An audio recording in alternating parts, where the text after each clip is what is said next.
What up, Reject Nation? You know the drill. We're gonna watch Star Wars Visions today. This is episode 6. Been enjoying this show a lot. 5 being our favorite episode thus far. Guys, hit that like button if you end up enjoying our reaction, or the dislike. Doesn't matter which one, just vote. Subscribe and click the notification bell to get notified when our next reaction for Visions is up. As always, full-length watch-alongs where you sync up with the time coder over at our Patreon page. Cover a whole bunch of shows over there where you get option for reaction highlights and watch-alongs at the same tier. Lastly, thank you to Prathab or Jaden for editing this. I don't know, you guys alternate. I appreciate your hustle, you two sexy boys, you. Oh, you boys never care. Okay, all done. TO-B1. TO-B1. But also 2B1. I wonder if it was intentional.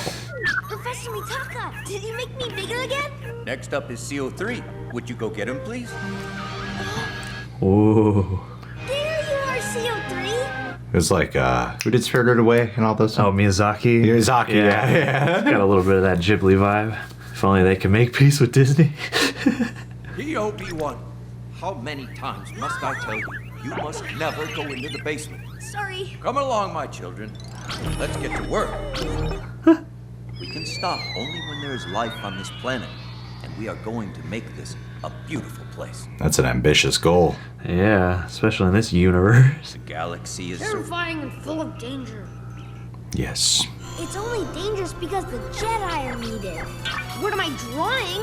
Well, obviously it's a Jedi Knight! Oh. Cool. B1! This kid's gonna become Mega Man. Oh yeah, his dad right here is Professor Light. It's perfect. You were imagining being a Jedi again, weren't you? Don't you ever do that again. It's because I want to become a Jedi one day. I'm afraid that being a Jedi is not as glamorous as it is in your dreams. That is a fact. I keep having these dreams, and in them, I'm a great Jedi. Force boy. Find yourself a kyber crystal. There is one somewhere on this planet. So if you really want to be a Jedi, you will need to find a kyber crystal of your own. You are so supportive. Especially given just how dangerous this goal is. Yeah, your overall goals you're willing to put to the side just to help him find his kyber crystal. That is awesome. More supportive fathers in Star Wars. If I can't find the kyber crystal, how am I supposed to become a Jedi? Clear your mind and use the Force. Do you have a Jedi background? What's going on here? I bet he does. The Force is present in all things.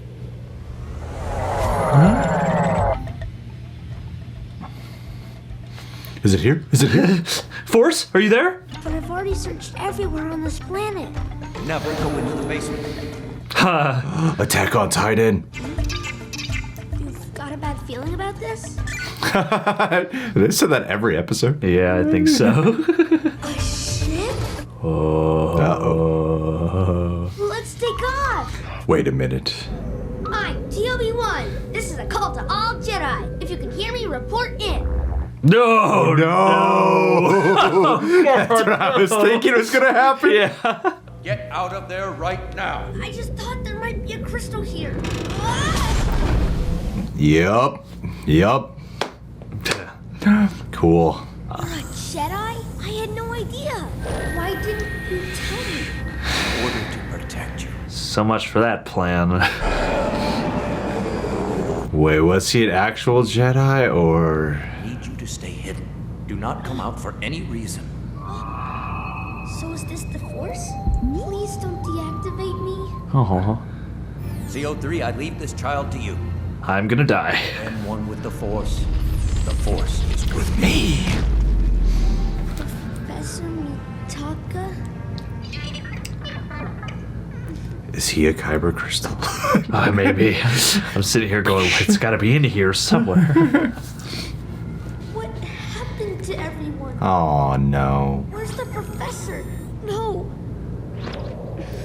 Aw. They bothered to give They him a at least grave. buried him. Yeah, it's nice. I'm gonna do it. I'll continue the research. I'll fulfill the professor's dream. You're not gonna look for the kyber crystal? He'll find it in pursuit of the professor's dream. Help me, TO-B1. You're our only hope. Okay. Clouds? How did that happen? This be life? Foliage? The professor's dream has finally come true. TO-B1, use the Force. Oh.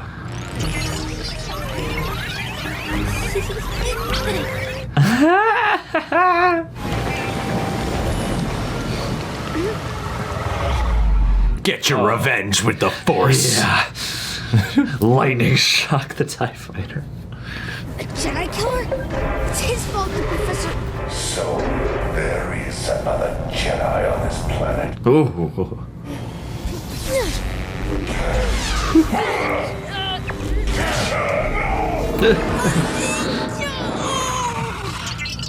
Whoa, what a cool shot. Don't be afraid. Avatar: The Last Airbender. Do not worry, you are prepared for this fight, Toby. Toby. You did well bringing life back to this planet, and you have proven that you have grown up. Aww. Toby, rise. As a true Jedi, Oh, cool. Force be with you. Oh my god, it's like a Pinocchio and Geppetto story. Absolutely, but with the Force.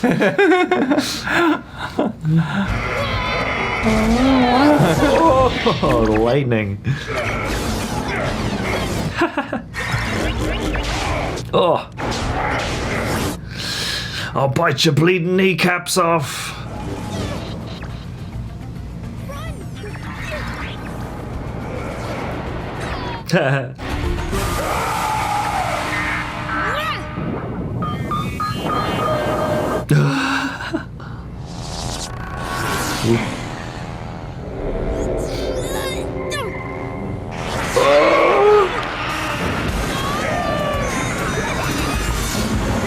Whoa. My name is Toby. Oh, Whoa! oh, dang. Go, droids. No! CO3, let's go! Oh my god, he is like Mega Man!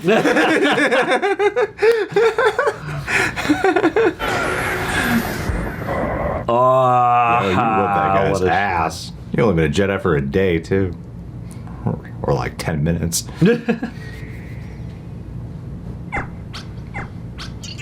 It's a cozy. We will continue our research and the professor's legacy of helping planets, because that's what Jedi do. Cool. That was lovely. That was very, very enjoyable. A great short film. Yeah. Was chitty chatty. 1 second. Astro Boy. That's what I was. My mind was sort of jetted on over to. I'm not that familiar with Astro Boy, but I think this is riffing on it. Oh, definitely. I mean, at least the look and the aesthetic, yeah. general aesthetics. And I mean, I think Mega Man's also a solid call, just because if you look at least a lot of the lore there, you got, like an old scientist who's tinkering away, making these human robo hybrids with massive ability to combat other foes and whatnot. And it's also definitely Pinocchio, Geppetto. Absolutely. A major story element there. And then, of course, like TO-B1. TO-B1? TO-B1. I think TO-B1. How does he pronounce it? TO-B1, and then he calls him Toby later. Yeah. Obi-Wan. And then this story here does seem a little bit Luke parallels. Yeah. The planet that they inhabit, his home destroyed, rises to become a Jedi. Yeah, and he's got All in the a matter of sage 5 old minutes. teacher. I mean, even if he's not Obi-Wan, he's got the, sage old white beard. You know. It's cool how dark it got by the end of it with the lightsaber fight, because most of this felt like the most, like, other than like Tatooine Rhapsody, this has so far felt like the most child family friendly thus far. It just has that tone, and I think what really helps save a lot of the runtime is the execution of the tone, and because they switch up the animation style, it's easier to adjust. As I think sometimes with other shows, you can be sort of bogged down by runtime, but when you got a specific story to tell, it seems like they just gave them the amount of time they needed to tell the one story they wanted to tell. It does move pretty fast, and I would have liked it to be a tad longer, but at the same time, I kind of don't really mind that it's the length that it is, because so much of the events move really quick. Yeah. But like I said, there is so much of what made it still work and click for me is in its tone, and I love the idea too of, and maybe this is in like the Star Wars books that I'm not familiar with, but I love the idea of AI becoming a Jedi, like one being so in tune with the Force itself that they're able to learn the ways of the Force and ways of the Jedi and still be called upon, showing that AI is indeed life. Yeah. You know, so I love having that quality inhabited here. So yeah, I think what would have helped with a little bit of extra runtime is really caring about the scientist Jedi character, because when he died, I was like, oh.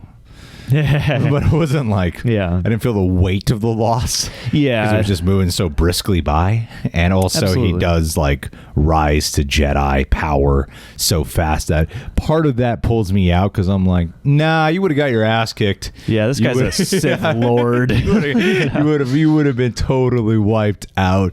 But like I said, if this played as like some short film before some Star Wars movie, the way how Pixar does that with their movies, and like this would have been perfectly acceptable to me. You know? Oh, absolutely. I really enjoyed the spirit and the whimsy and the charm of this one. I do agree, like a few extra minutes to maybe not only with the professor, but also, you know, like when he's bringing life back to the planet, or even that moment where he finds the crystal within, you know, maybe just a little bit more to kind of solidify and let you experience, you know, just the progress being made, because there is so much happening very rapidly. But I really liked just the overall aura and spending time on this planet, getting to know their little rapport with each other. And it's great in the way that they leave you wanting more, but not in a way that hurts to me the episode. It's like, man, I would love to know who this professor is. And, you know, he said, like, this is what he does. He goes around and tries to save planets and bring life back to these places.